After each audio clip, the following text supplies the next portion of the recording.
दोस्तों नमस्कार, मैं आपका दोस्त मनोज कुमार मिश्रा, एक फिलोसोफर और एस्ट्रोलॉजर। मैं आप सभी लोगों का अपने YouTube channel astro aura world पर हार्दिक स्वागत करता हूं और आपसे अनुरोध करता हूं कि आज इतने अच्छे टॉपिक पर जिसमें हम शुक्र की बात करेंगे, आपको ये वीडियो लास्ट तक देखनी है, क्योंकि लास्ट में मैं आपको एक ऐसा टिप भी दूंगा जो हम अपने फेस को देखकर भी बता सकते हैं कि हमारा शुक्र कैसा है। तो आइए आज हम अपनी चर्चा को आगे बढ़ाते हैं। तो कल जो बात हुई थी उसमें यह था कि अगर हमें किसी व्यक्ति का वैवाहिक जीवन चेक करना हो तो कैसे चेक करेंगे। वैवाहिक जीवन हम देखते हैं सातवें भाव से। सातवां भाव क्या कि वो व्यक्ति अपने जीवन साथी के प्रति कैसे भाव रखता है, कैसी भावनाएं रखता है, ये पता चलेगा हमें उसकी कुंडली के 7वें भाव से। अगर उसका 7वां भाव अच्छा है, अच्छे भाव रखता है। अब इस 7th हाउस का, 7th भाव का जो कारक ग्रह है वो है शुक्र। अब आप लोग बोलेंगे कि इसका कारक ग्रह शुक्र क्यों है। तो जी, वैवाहिक जीवन में शुक्र कारक ग्रह इसलिए है क्योंकि शुक्र प्रेम का ग्रह है, शुक्र प्यार का ग्रह है, शुक्र रोमांस का ग्रह है। तो हम शुक्र को देखते हैं इसलिए क्योंकि उनका वैवाहिक जीवन देख रहे हैं हम लोग। तो वैवाहिक जीवन देखने के लिए आप देखोगे रोमांस कैसा है। अगर रोमांस ही उसमें अच्छा नहीं होगा तो क्या करेगा वो अपने जीवन का अच्छा खासा जीवन किस चीज़ से देखा जाएगा, रोमांस से। तो शुक्र की हम यहाँ चर्चा करेंगे। तो अपने टॉपिक को आगे बढ़ाने के बाद हम लोग सबसे पहले आपसे कहते हैं कि मंगल फर्स्ट हाउस का मालिक, ये मेष लग्न की कुंडली है, तो इसका स्वामी 7th हाउस में। हमने 7th हाउस बलिष्ठ कर दिया जी, स्ट्रॉन्ग कर दिया, क्योंकि आज हम आपसे चर्चा करेंगे शुक्र के बारे में। तो अब सबसे पहले क्या करते हैं, हम शुक्र को फर्स्ट हाउस में बैठाते हैं। तो जिन लोगों की भी कुंडली में शुक्र फर्स्ट हाउस में है तो वह क्या करेगा, उनका वैवाहिक जीवन कैसा होगा। जिस व्यक्ति के फर्स्ट हाउस में शुक्र होगा तो यहाँ शुक्र को बोला जाता है राजकुमार। वो ठाट बाट वाला व्यक्ति होता है। इस तरीके का व्यक्ति का जो शुक्र है, रोमांटिक जीवन उसका बहुत अच्छा होता है, रोमांस उसकी नस नस में भरा होता है। तो इस तरीके का व्यक्ति क्या होगा, अपने पार्टनर से चाहेगा कि वो उसके साथ खुश मिजाजी से रहे, अच्छे से रहे, बहुत प्यार से रहे। इस तरीके का नेचर यहाँ फर्स्ट हाउस के शुक्र का बनता है। तो यहाँ शुक्र क्या है, बैलेंस्ड शुक्र है, सुंदर शुक्र है, बढ़िया शुक्र है। तो इसको यह मेंटेन करते हैं। हम लोग क्या करते हैं कि हम कहते हैं कि आप अपने शुक्र को बैलेंस करके चलो, बढ़िया करके चलो। क्यों, आपको भगवान ने बहुत अच्छी जगह शुक्र बैठाला है। तो इसलिए शुक्र जब फर्स्ट हाउस में होता है तो हम इसको बहुत अच्छा मानते हैं, बढ़िया शुक्र मानते हैं। अब मैं चर्चा करूंगा, अब इस शुक्र को हम लोग यहां से हटाकर 2nd हाउस में बैठा देते हैं। तो जी, अब इस व्यक्ति का वैवाहिक जीवन कैसा होगा। शुक्र अपने ही घर में आ गए। जब 7th हाउस का संबंध 2nd हाउस से बनता है और कारक ग्रह शुक्र 2nd हाउस में आते हैं तो ये शुक्र की अधिकता का घर है। अधिकता का मतलब क्या है, यहां अभी शुक्र थे बैलेंस शुक्र, जिसको हमने क्या है, बैलेंस शुक्र, बढ़िया शुक्र है। तो यहां पर शुक्र की अधिकता हो गई। अधिकता तो जी हर चीज की बुरी होती है। अब इसमें क्या करते हैं कि ये अपने अपोजिट सेक्स के प्रति बहुत ज्यादा कामुकता के विचार रखते हैं।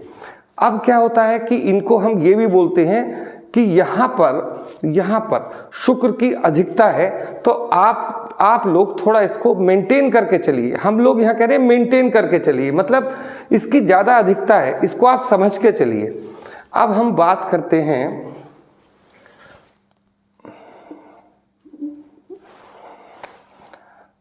शुक्र जब 3rd हाउस में आ जाता है तो क्या होता है। आप इसको ऐसा समझो कि 3rd हाउस पराक्रम का घर है। 3rd हाउस पराक्रम का घर है। शुक्र का यहाँ कोई लेना देना नहीं है, कोई मतलब नहीं बनता। कोई हम शुक्र से ऐसा कोई कार्य, मतलब ये व्यक्ति, हम शुक्र को चेक कर रहे हैं वैवाहिक जीवन के प्रति, रोमांस के प्रति। तो यहाँ पर शुक्र रोमांटिक नहीं है, किसी काम का नहीं है। मतलब इनका जो वैवाहिक जीवन होगा थोड़ा लड़ाई झगड़ा इस टाइप की उसमें कट जाएगा। लेकिन यहाँ पर शुक्र की हम लोग अच्छी पोजीशन बिल्कुल भी नहीं मानते। अब हम लोग बात करते हैं आपसे जब शुक्र आते हैं 4th हाउस में। जब कारक ग्रह शुक्र 4th हाउस में आते हैं हमारे, तो क्या करते हैं यहां पर आकर, ऐसे व्यक्ति का वैवाहिक जीवन कैसा होगा, इस पर चर्चा की जा रही है। तो जब शुक्र 4th हाउस में आते हैं तो शुक्र क्या है, भोग। घर में किसके आए हैं, चंद्रमा के। तो ऐसा व्यक्ति क्या करेगा, अपने पार्टनर के प्रति तो अच्छे भाव रखेगा, वो बात सब सही है, लेकिन उसके अतिरिक्त भी वो अपना पैसा, चंद्रमा पैसा भी होता है, तो वो अपना पैसा अन्य जगह भी भोग के सामान पर खर्च करेगा। तो यहाँ पर शुक्र अच्छे माने जाते हैं, बहुत अच्छे माने जाते हैं, और बस केवल इसमें एक ही नेगेटिविटी है कि ये अपने भोग को, अपने आप को संतुष्ट करने के लिए बाहर का रास्ता भी देखते हैं। अब हम लोग बात करते हैं शुक्र जब 5th हाउस में आते हैं। शुक्र जब 5th हाउस में आते हैं, कारक ग्रह शुक्र। अब ये 5th हाउस का है 5th हाउस तो ऑलरेडी ही प्रेम का हाउस है। अब प्रेम के हाउस में प्रेम का ग्रह आ गया तो क्या करेगा, प्रेम ही करेगा। बहुत अच्छा है, अपने पति के प्रति अच्छे भाव रखेगा, रोमांटिक भाव रखेगा। पत्नी होगी तो पति के प्रति बहुत अच्छे रोमांटिक भाव रखेगी। तो शुक्र का ये लोकेशन भी हम लोग अच्छी लोकेशन मानते हैं। अब हम बात करते हैं आपसे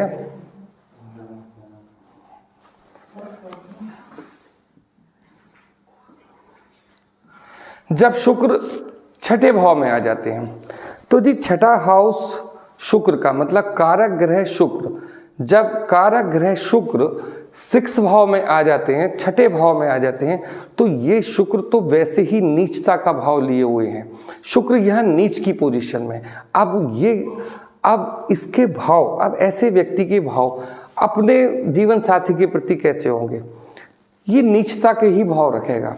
इस तरीके का जो जीवन होता है ना, इसमें शुक्र अपने पार्टनर के साथ कभी भी वफादार नहीं होता है। यहाँ उसका कारण सुनिए, बहुत कम उम्र में 20 साल, 21 साल, 24 साल की उम्र में अपने ही आसपास के अपने रिश्तेदारों की, जैसे मान लीजिए कि ये पुरुष है तो अपने से बड़ी उम्र के रिश्तेदारी में इसके संपर्क हो जाएंगे। तो यहाँ पर शुक्र अपनी नीचता दिखाता है, अपने आप को नष्ट करता है, इनका जीवन भी खराब होता है। अगर मान लीजिए कोई महिला है, कोई स्त्री है, तो उसकी कोई बड़ी बहन है, तो उसके हस्बैंड के साथ संपर्क में आ जाएंगे, तो कुल मिलाकर ये अपना जीवन खराब कर लेते हैं यहाँ शुक्र। तो इस वजह से यहाँ शुक्र की नीचता का फल होता है। अगर ये चीज़ इनको पहले पता चल जाए तो इनको ये बता दिया जाता है कि आप इस तरीके के संबंध में मत आइए, इनको ये हिदायत दी जाती है, जिससे इनका आगे का जीवन समाप्त हो जाता है, खराब हो जाता है। अब बात करते हैं जी शुक्र जब 7th हाउस में आते हैं। बहुत अच्छा हो गया जी। अब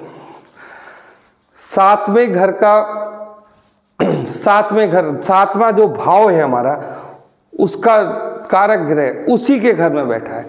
ये बहुत अच्छी पोजीशन होती है जी, बहुत बढ़िया होता है। शुक्र यहाँ पर अपना बेस्ट फल देते हैं, लेकिन उसके साथ ये भी कहा गया है कि यदि शुक्र यहाँ अकेले हों तो बहुत अच्छा फल देते हैं। दो ग्रह या 2 से ज़्यादा ग्रह होते हैं तो थोड़ा सा अंतर आता है, लेकिन फिर भी शुक्र की यहाँ बहुत अच्छी पोजीशन मानी जाती है। अब बात करते हैं जब शुक्र 8th हाउस में आते हैं तब क्या करते हैं।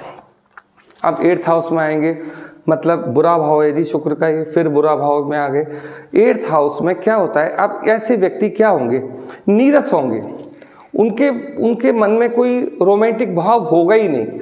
अब ये पति पत्नी है, आपको पता ही नहीं चलेगा कि जी पति पत्नी की तरह रह रहे हैं, आपको लगेगा जी पता नहीं जिन्हें कैसे रहते हैं। तो जब इन्हें अपने थोड़ा सा शारीरिक भूख की आवश्यकता होती है, मिट जाती है, वो कर लेते हैं ये सब काम, लेकिन कहने का मतलब ये है कि ये रोमांटिक नहीं होते। इनको देखकर आप ये नहीं कह सकते ये पति पत्नी की तरह रहते हैं। तो यहाँ पर शुक्र ज़्यादा अच्छे नहीं माने गए।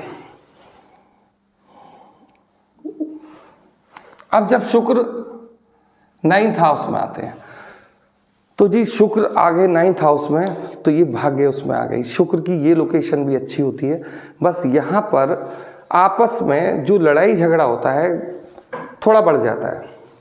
शुक्र की ये पोजीशन वैसे अच्छी पोजीशन मानी जाती है, भाग्येश होकर वहाँ बैठे हैं, लेकिन थोड़ा हम लोगों ने ये भी देखा है कि आमतौर पर शुक्र की ये पोजीशन नॉर्मल पोजीशन में गिनती होती है, ना ज़्यादा बहुत अच्छे में पोजीशन में हम लोग इसे गिनेंगे और ना ही बहुत हल्के में इसको लेंगे। तो इनका व्यवहारिक जीवन भी बस थोड़ा लड़ झगड़ के चलता रहता है। अब जी बात करते हैं, चर्चा आगे बढ़ाते हैं और शुक्र को लेते हैं हम 10th हाउस में। अब जब शुक्र 10th हाउस में आते हैं तो क्या होता है, शुक्र 10th हाउस में आएंगे, बहुत अच्छा संबंध है, फर्स्ट क्लास है, रोमांटिक होगा व्यक्ति, फर्स्ट क्लास होगा और कैसा होगा, अपनी पत्नी का सम्मान भी करेगा। यहाँ पर अपने घर का 7th हाउस है, 7th हाउस का स्वामी वहीं बैठा है, शुक्र 10th हाउस में अच्छा माना जाएगा, रोमांटिक होगा, जीवन को अच्छे से एंजॉय करेगा, बढ़िया करेगा। अब हम बात करते हैं 11th हाउस में जब शुक्र आते हैं। जब 11th हाउस में शुक्र आते हैं तो ये क्या करते हैं, इस तरीके इस व्यक्ति का वैवाहिक जीवन किस प्रकार का रहेगा। जब शुक्र 11th हाउस में आते हैं तो इसको बोला जाता है यहाँ पर माया के पीछे भागने वाला। शुक्र वैभव भी देते हैं, शुक्र वैभव का ग्रह भी है, लेकिन आज जो हम लोग चर्चा कर रहे हैं वो कर रहे हैं वैवाहिक जीवन की। तो यहाँ पर जब शुक्र पैसा पैसा पैसा करता रहेगा और जब उसे रोमांस की ज़रूरत होगी तो पैसा देखेगा और जब पैसे की ज़रूरत होगी तो रोमांस देखेगा, मतलब यहाँ पर शुक्र का थोड़ा सा अपोजिट व्यवहार रहता है। तो यहाँ पर शुक्र को बोला जाता है कि माया के पीछे भागने वाला पुरुष या स्त्री। तो यहाँ पर शुक्र की अच्छी पोजीशन हम लोग नहीं काउंट करते। अब मैं आपसे बात करता हूँ 12th हाउस की। जब शुक्र यहाँ आते हैं तब कैसा फल देते हैं। अब शुक्र का ये घर उच्चता का उच्च कहीं है यहाँ शुक्र, तो यहाँ पर शुक्र बहुत अच्छी पोजीशन में। शुक्र यहाँ पर भी अधिकता की पोजीशन में, अधिकता की पोजीशन मतलब उच्च की पोजीशन में, लेकिन ये इनकी उच्च पोजीशन है, हैवी पोजीशन है, ऐसी नहीं है जैसे यहाँ आपको मैंने बताया ये पोजीशन नहीं है। यहाँ पर बहुत अच्छे शुक्र माने जाते हैं। इसमें ये होता है कि इसको इनको वैभव भी मिलता है, लेकिन यहाँ चर्चा क्या हो रही है, केवल ये अपने पति के